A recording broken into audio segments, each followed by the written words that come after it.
தமிழ்நாட்டில் இந்த 3 லாங்குவேஜ் மாடல்னு ஒரு மாடல் கொண்டு வந்திருக்காங்க. இப்போ எனக்கு ஒரு கேள்வி என்னென்னா, தாய்மொழி தமிழ், உலகத்தை பேசுகிறதுக்கு ஆங்கிலம், இன்னொரு 3வது மொழி அதாவது ஹிந்தி, சமஸ்கிருதம், தெலுங்கு, மலையாளம், உருது அப்படின்னு ஏதாவது ஒடிசின்னு சொல்லிட்டு எந்த ஒரு மொழியாக தான் கற்றுக்கோங்க அப்படிங்காங்க. ஏன் கம்ப்யூட்டர் லாங்குவேஜ் C++, பைத்தான் இது மாதிரி ஒரு லாங்குவேஜை, இதுவும் ஒரு மொழி தான். கம்ப்யூட்டர் லாங்குவேஜை 3ஆம் மொழியாக எல்லாரும் கற்றுக்கிடக்கூடாது. இதை கற்றுக்கிட்டாங்கன்னா பொழப்பாவது ஒன்று பொழைக்கலாம். அந்த லாங்குவேஜ் 3வது லாங்குவேஜை கற்றுக்கிட்டு என்ன பண்ண போகிறோம்?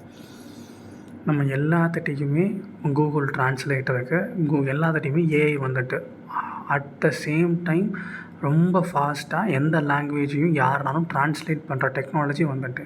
அப்போது அந்த ஒரு சூப்பர் டெக்னாலஜியை கற்றுக்கிட்டு ஒரு மில்லினியராக மக்களை மாற்றணும்னு நினைக்காங்களா? இல்லைன்னா நம்மளை எல்லாத்தையும் பைத்தியக்காரனாக திருப்பி உட்கார வைக்கிறதுக்கு இந்த நாடு முடிவு பண்ணுறான்னு தெரில.